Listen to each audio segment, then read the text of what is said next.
1월 24일 베이징의 중난하이 깊은 곳에서 거대한 지각 변동이 감지되었습니다. 겉으로 보기에는 평온한 겨울의 베이징이었지만 권력의 최정점에서는 그 어느 때보다 차갑고 날카로운 칼날이 번뜩였습니다.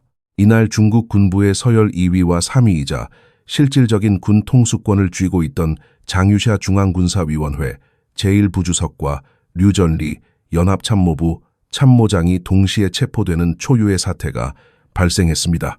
이것은 단순한 부패 스캔들이나 정기적인 인사이동이 아니었습니다. 이는 중국 공산당 역사상 가장 강력한 권력을 쥐고 있다고 평가받는 시진핑 주석이 자신의 가장 강력한 무력이자 방패였던 군부의 심장을 직접 도려낸 사건이며 오랫동안 유지되어 온 권력의 균형이 완전히 붕괴되었음을 알리는 신호탄이었습니다. 두 사람의 체포가 가지는 의미를 이해하기 위해서는 현재 중국 군부의 권력 구조를 들여다볼 필요가 있습니다. 중앙군사위원회는 중국 인민해방군을 지휘하는 최고 사령탑이며 단 7명의 위원으로 구성되어 있습니다. 이 7명 중 1위는 시진핑 주석 본인이고 그 아래로 실질적인 군령권과 군정권을 행사하는 핵심 인물들이 포진해 있습니다. 그러나 이번 사태로 인해 군사위원회의 풍경은 참혹하게 변했습니다.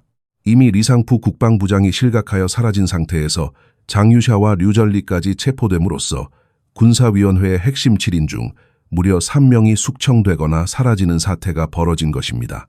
남은 사람은 최고 결정권자인 시진핑 주석과 군의 기강을 감시하는 규율위원회 서기 장성민 정도에 불과합니다.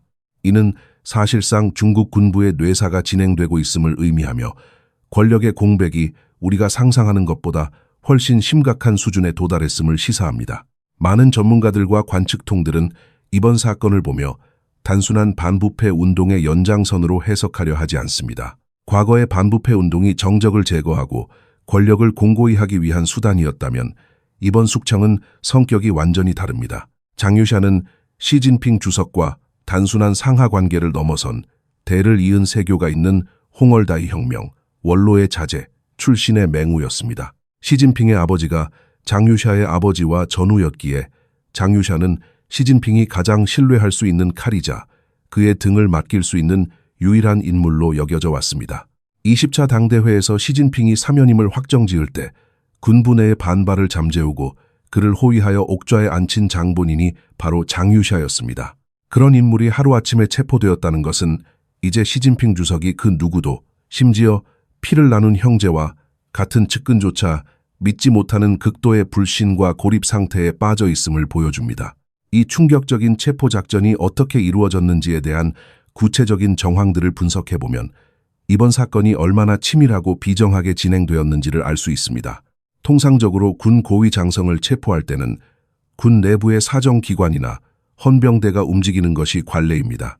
그러나 이번 작전은 군이 아닌 시진핑 주석의 친위대라 불리는 공안계통의 특수병력이 투입된 것으로 보입니다. 군인이 군인을 체포하는 과정에서 발생할 수 있는 동요나 저항 혹은 정보 유출을 원천적으로 차단하기 위한 조치였습니다. 베이징의 군사위원회 건물이나 주요 회의 장소의 복도에서 예고 없이 들이닥친 특수요원들에 의해 두 거물은 제압되었습니다. 이는 마치 고대 황실에서 황제가 연회를 베풀거나 회의를 소집한 뒤 복도에 매복시킨 무사들을 시켜 정적을 제거하던 궁정정변의 현대판 재현과도 같았습니다. 이 작전의 배후이자 실행자로서 가장 유력하게 거론되는 인물은 왕샤오홍 공안부장입니다. 그는 시진핑 주석의 그림자이자 현재 중국 내에서 가장 막강한 물리력을 행사하는 인물 중 하나로 부상했습니다. 왕샤오홍이 지휘하는 특근국과 중앙경위국은 군대와는 별도로 움직이는 조직으로 오직 최고 지도자의 안위와 명령만을 수행하는 사병 집단과 유사한 성격을 띠고 있습니다. 장유샤가 군대 내에 수많은 부하와 인맥을 거느리고 있었다 하더라도 자신의 바로 곁에서 움직이는 경호 인력이나 회의장의 통제권이 왕샤오홍의 손에 넘어가 있는 이상 그는 도간에 든 쥐와 다름없었을 것입니다. 정보는 철저히 통제되었고 체포가 이루어지는 순간까지도 군 내부의 대다수는 이 사실을 인지하지 못했을 가능성이 큽니다. 이러한 기습적인 체포 방식은 시진핑 주석이 군대를 얼마나 두려워하고 있는지를 역설적으로 증명합니다. 만약 군부에 대한 장악력이 완벽했다면 굳이 외부의 공안 병력을 끌어들여 군의 2인자를 제압할 필요가 없었을 것입니다. 이는 시진핑 주석과 군부 사이에 겉으로 드러나지 않은 심각한 균열이 존재함을 암시합니다. 장유샤와 류전리로 대표되는 군부의 실전파 혹은 기술 관료 집단은 시진핑의 정치적 결정이나 무리한 군 운용 그리고 끊임없는 사상 검증에 대해 내부적으로 불만을 품어왔을 수 있습니다. 권력의 세계에서 2인자의 존재는 1인자에게 있어 가장 든든한 조력자인 동시에 언제든 자신의 자리를 위협할 수 있는 가장 위험한 잠재적 적대자이기도 합니다. 역사 속 수많은 황제들이 자신의 권력을 지키기 위해 가장 충성스러웠던 장군들을 숙청했던 비극이 21세기 중국 베이징에서 다시금 반복되고 있는 것입니다. 왕샤오홍이 이끄는 특수 세력이 군의 거물들을 제압했다는 사실은 중국 권력 지형의 근본적인 변화를 의미합니다. 과거 마오쩌둥 시대부터 권력은 총구에서 나온다는 말처럼 군대는 당의 보위자이자 권력의 원천이었습니다.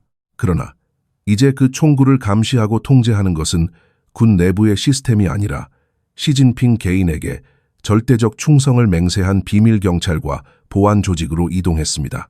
군의 명예나 위계 질서보다는 최고 지도자의 심기를 거스르지 않는 것이 생존의 제일 원칙이 된 것입니다. 장유샤의 체포 소식이 전해진 직후 전군에 내려진 지시는 전투 준비가 아니라 충성 서약과 시진핑 사상 학습이었습니다. 모든 장병들의 휴대전화가 수거되고 외부와의 통신이 차단된 채 진행되는 강도 높은 사상 교육은 현재 지도부가 군의 물리적 반발을 얼마나 우려하고 있는지를 보여주는 단면입니다. 지금 중난하이의 공기는 그 어느 때보다 무겁습니다. 장유샤와 류전리의 제거는 단순히 두 사람의 몰락으로 끝나지 않을 것입니다. 이는 그들과 연결된 수많은 군 장성들과 실무진들, 그리고 그들이 추진해왔던 군 현대화 프로젝트 전반에 대한 대대적인 조사와 숙청으로 이어질 수밖에 없습니다. 이미 군 내부에서는 오늘의 동지가 내일의 죄수가 될 수 있다는 공포가 만연해 있습니다. 왕샤오홍과 차이치 같은 최측근들이 주도하는 이 피해 숙청은 겉으로는 시진핑 체제의 공고함을 과시하는 것처럼 보이지만 실상은 내부의 신뢰 자산을 모두 탕진하고 오직 공포와 감시에 의존하여 지탱하는 불안한 권력의 민낯을 드러내고 있습니다. 과연 이 숙청의 칼날은 어디까지 향할 것이며 그 끝에서 우리는 무엇을 목격하게 될까요? 이것은 단순한 권력 투쟁을 넘어 거대한 제국이 스스로의 무게를 견디지 못하고 내부로부터 균열을 일으키는 역사의 변곡점일지도 모릅니다. 공안의 특수부대가 군의 심장부를 장악하고 공포가 베이징의 밤거리를 짓누르는 가운데 우리가 주목해야 할 가장 비극적이고도 아이러니한 사실은 바로 시진핑 주석과 장유샤, 부주석 사이에 끊어질 수 없는 인연, 그리고 그 인연이 맞이한 파국입니다. 앞서 언급했듯 이 사건이 단순한 숙청을 넘어 중난하이 내부에 거대한 충격을 안겨준 진짜 이유는 체포된 인물이 다름 아닌 시진핑의 유일한 군사적 후견인이었기 때문입니다. 정치적 동지가 아닌 가문의 역사와 피로 맺어진 형제와도 같았던 두 사람의 관계가 왜 이토록 처참하게 파괴되었는지를 추적하는 것은 현재 중국 공산당이 직면한 내부 모순의 본질을 꿰뚫는 열쇠가 됩니다. 시진핑과 장유샤의 관계는 그들의 아버지 세대인 시중신과 장중신의 인연으로 거슬러 올라갑니다. 국공내전 시절 두 아버지는 생사를 넘나드는 전장에서 등을 맞대고 싸운 전우였습니다. 이러한 가문의 배경 덕분에 시진핑과 장유샤는 베이징의 같은 군구 대원군 간부 거주지에서 성장하며 소위 홍얼다이 혁명, 원로의 자제라는 특권적 유대감을 공유했습니다. 시진핑이 권좌에 오르는 과정에서 수많은 정적들과 파벌들을 제거할 때 그가 유일하게 등을 맡길 수 있었던 무력의 원천은 바로 장유샤였습니다. 군 내부의 기반이 약했던 문민 지도자 시진핑에게 실전 경험을 갖추고 군부 내에 막강한 영향력을 가진 장유샤는 대체 불가능한 존재였습니다. 장유샤는 시진핑을 위해 군 내부의 반대파를 제압했고 시진핑의 일인 독재 체제를 완성하는 군사적 기반을 닦아주었습니다. 20차 당대회에서 72세라는 고령의 나이에도 불구하고 관례를 깨고 장유샤가 유임되었던 것은 시진핑이 그에게 보내는 신뢰가 얼마나 절대적이었는지를 보여주는 증거였습니다. 그러나 역설적이게도 독재자의 권력이 정점에 달하는 순간 가장 큰 조력자는 가장 위험한 적이 됩니다. 중국 역사에는 토사구팽 토끼 사냥이 끝나면 사냥개를 삶아 먹는다. 이나 공고진주 신하의 공이 너무 높아 군주를 위협한다. 라는 말이 끊임없이 반복되어 왔습니다. 장유샤의 비극은 바로 이 지점에서 시작되었습니다. 시진핑 집권 3기.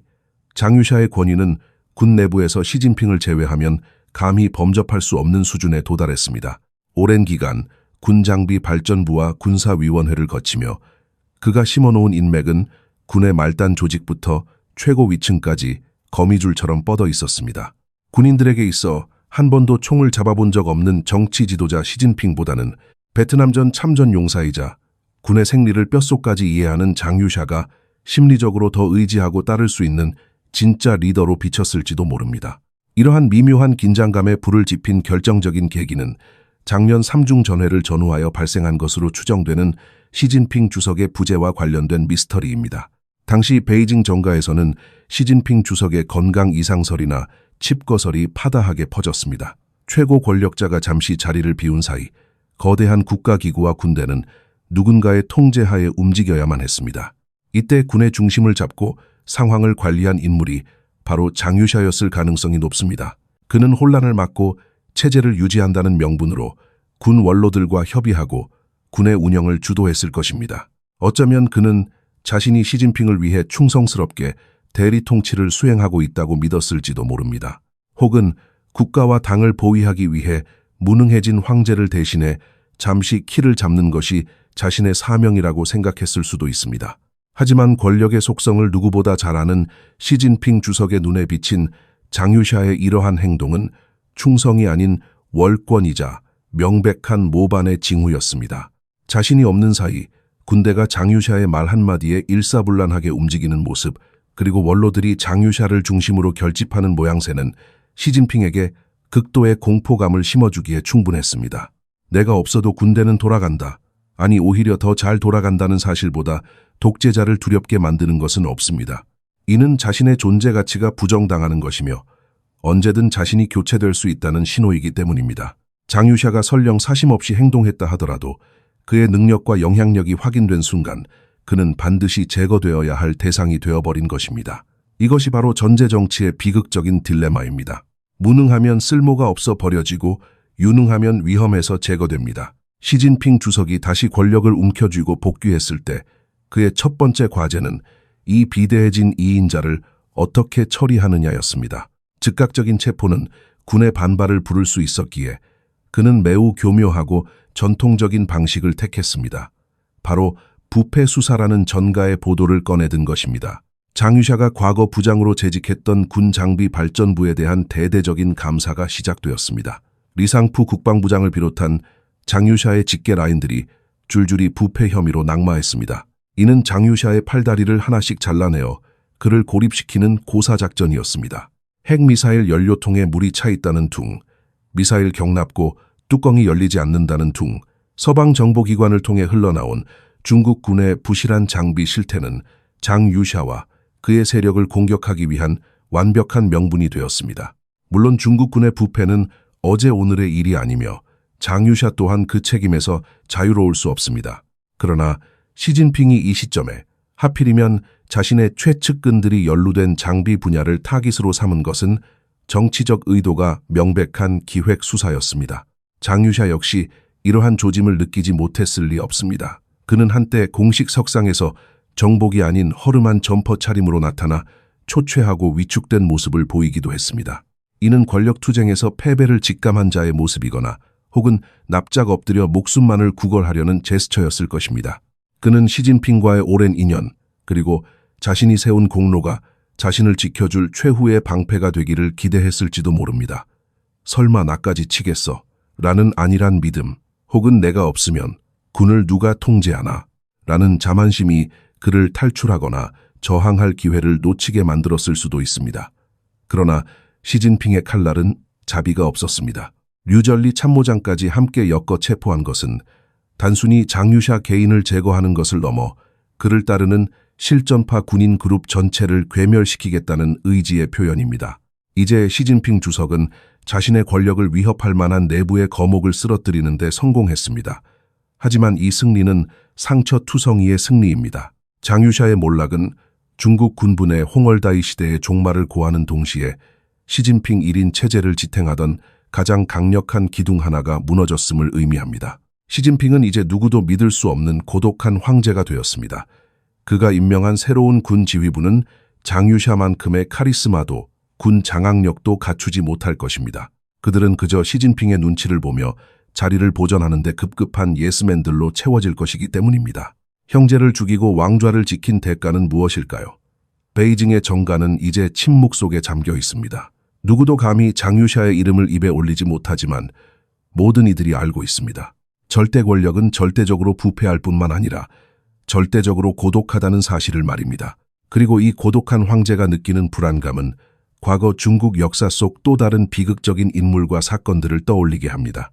충신을 의심하여 스스로의 목을 조른 황제들, 그리고 이인자의 그림자에 질식해버린 권력자들의 망령이 지금 중난하이의 붉은 벽 위를 배회하고 있습니다.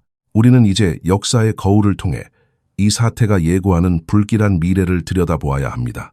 중난하이의 붉은 벽 위를 배회하는 망령들 가운데 가장 거대하고도 섬뜩한 그림자는 단연 1971년 9월 13일의 기억, 즉 린웨노 사건입니다.